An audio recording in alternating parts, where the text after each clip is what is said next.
on vit dans une situation de crise en Haïti.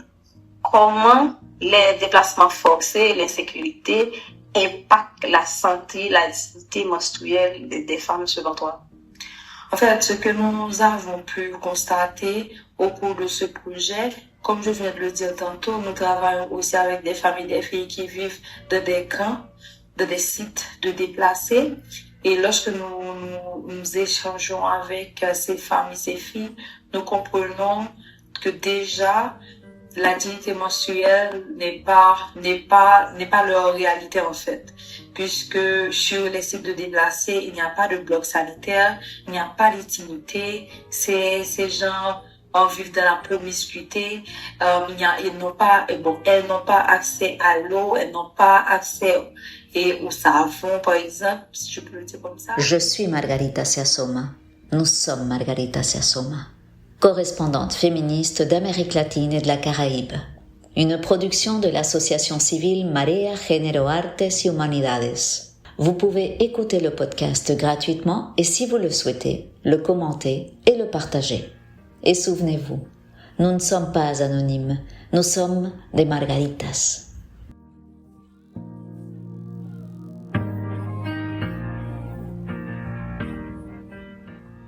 Ici Magdala Ogla Cerisier pour Margarita Siasoma. Bonsoir Ogla. Est-ce que tu peux te présenter pour nous s'il vous plaît? Bonsoir Magdala, merci déjà pour l'invitation. Je suis Ogla Cerisier, je suis la secrétaire générale de l'organisation féministe Négresse Marron. Je suis également la coordonnatrice de projet et actuellement je coordonne un projet à Négresse Marron qui s'intitule Sans Trêve, qui porte sur la dignité menstruelle.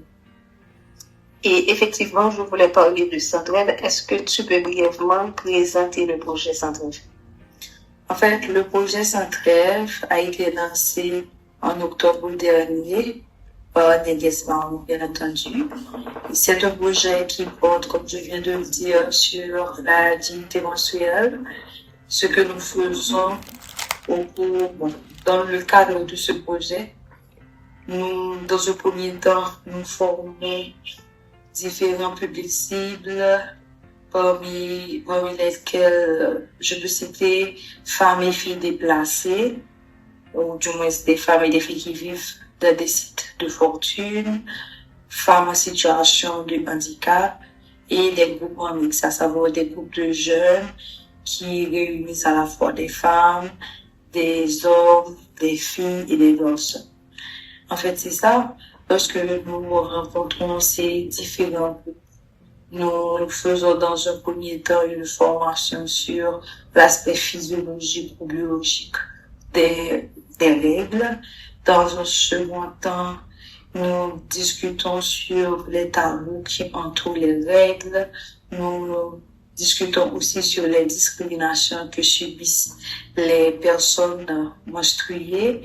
Et après ce projet, en fait, nous comptons élaborer un document de plaidoyer.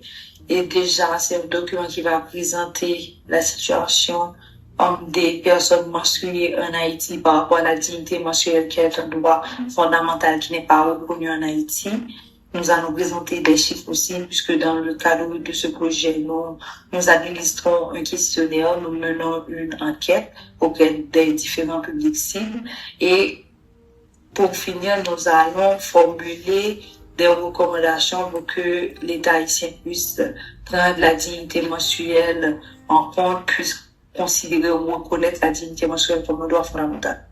Disons, en gros, c'est ce que nous faisons à travers le projet Sans Trêve sur deux départements, c'est l'Ouest et le Centre. Ok, d'accord, merci. Et on vit dans une situation de crise en Haïti. Comment les déplacements forcés, l'insécurité impactent la santé, la dignité menstruelle des femmes selon toi? En fait, ce que nous avons pu constater au cours de ce projet, comme je viens de le dire tantôt, nous travaillons aussi avec des familles, des filles qui vivent dans des camps, dans des sites de déplacés. Et lorsque nous échangeons avec ces femmes et ces filles, nous comprenons que déjà, la dignité menstruelle n'est pas leur réalité en fait. Puisque sur les sites de déplacés, il n'y a pas de bloc sanitaire, il n'y a pas d'intimité, ces gens vivent dans la promiscuité, elles n'ont pas accès à l'eau, elles n'ont pas accès au savon, par exemple, si je peux le dire comme ça. Et il y a l'aspect assainissement qui n'est pas pris en compte par les autorités étatiques. Il y a aussi d'autres aspects. Mais, comme je vais te le dire, ces personnes menstruées qui vivent dans des sites de déplacés vivent aussi dans une précarité aiguë, plus particulièrement la précarité menstruelle. Ces gens n'ont pas assez de moyens pour se procurer de serviettes menstruelles. Du coup, elles sont dans l'obligation de trouver un tissu. C'est même pas la qualité qui compte pour ces personnes-là, mais de préférence, c'est comment gérer le flux menstruel sur le temps, ou sur le moment. Par rapport à ça, ces personnes menstruées demandent de l'aide de la part des organisations de la société civile, de la part des autorités étatiques aussi, qui restent muettes par rapport à ces demandes. Mais en parlant avec ces gens, nous comprenons que si ce ne sont pas des organisations de la société civile qui se déplacent pour se rendre dans les camps pour faire des distributions de serviettes menstruelles, on voit que c'est compliqué pour elles de gérer leur aide. Du coup, cela affecte la situation actuelle, la situation de sécurité affecte la vie, le quotidien de ces personnes-là qui, dans ce premier temps, ne peuvent pas se procurer de serviettes menstruelles. Dans un second temps, n'ont pas accès à de blocs sanitaires et accès à l'eau, accès au savon et la tri. Ce sont, etc. Désolé. Ce sont des éléments essentiels pour pouvoir gérer dignement ces règles, comme le dit la définition de la dignité menstruelle. Ok, merci beaucoup. Et dernièrement, pour la journée de la santé et des femmes et la dignité menstruelle, et avec une autre organisation, vous avez organisé une foire pour la dignité menstruelle. Et quelles sont les expériences dont tu t'en es sorti et comment tu estimes que cette foire a impacté positivement la vie des femmes et dont on lutte pour la dignité menstruelle pour elles? Ok, merci pour la question, Magdala. En fait, le 30 mai dernier, en collaboration avec Veg Haïti, ont organisé une journée de mobilisation. C'était une foire et à l'intérieur, dans la programmation, si je peux le dire comme ça, Neges Marron a réalisé un flash mob. Ce que j'ai pu retenir de cette journée de mobilisation, c'est que déjà, nous avons fait en sorte de mettre les participants et les participantes dans l'ambiance des règles. Il y avait des serviettes menstruelles découpées en carton. Il y avait aussi un costume commissionné par Neges Marron et un costume de serviette menstruelle avec du sang dessus. Tout ça, c'est pour pouvoir choquer les participantes et participants et dire que la menstruation, les règles, c'est une réalité et c'est aussi un sujet qui doit être traité dans la sphère publique. Ça doit laisser la sphère privée pour être abordé en public. Et c'est ce que nous avons fait. Nous avons discuté sur les tabous, sur les discriminations que subissent les femmes et les personnes menstruées.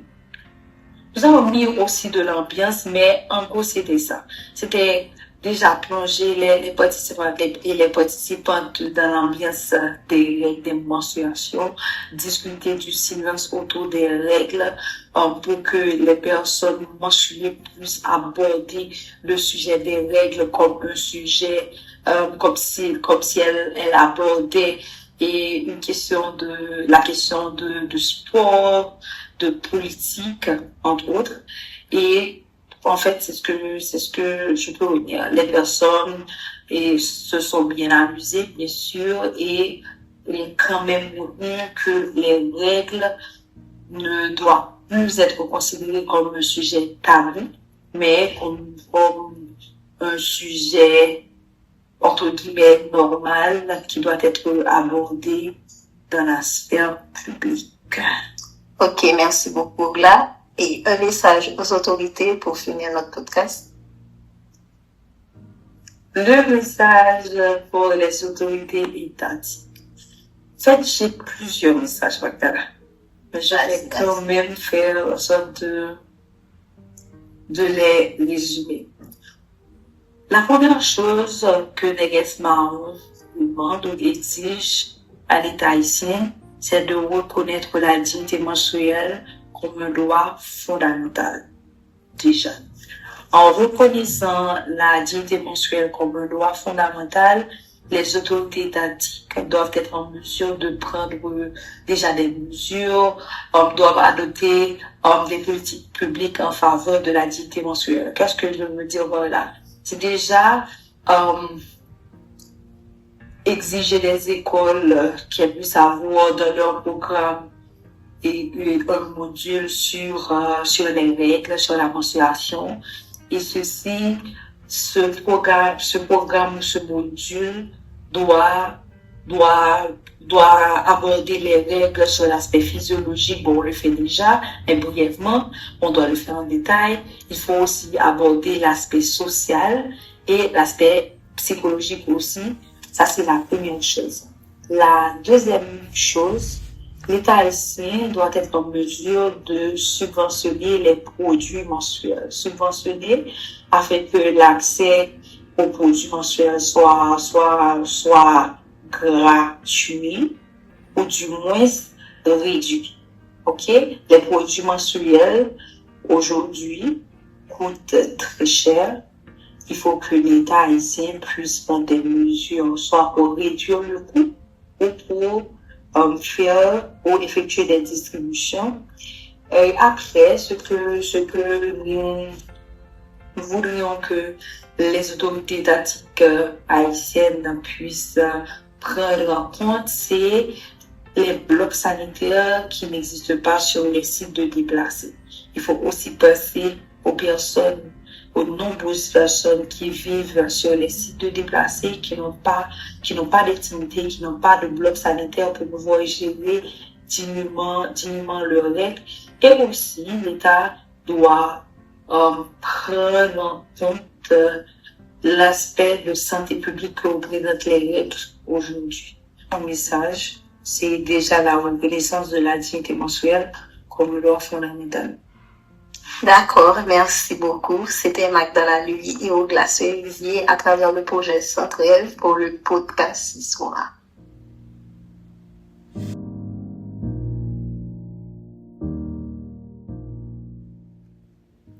Je suis Margarita Siasoma. Nous sommes Margarita Siasoma, correspondante féministe d'Amérique latine et de la Caraïbe. Si l'épisode vous a plu, vous pouvez laisser un like, le commenter et le partager. Nous vous invitons également à rejoindre la communauté des Margaritas avec une petite contribution, afin que nous puissions continuer à témoigner depuis l'Amérique latine et la Caraïbe. Tous les liens sont sur margaritasiasoma.podcast.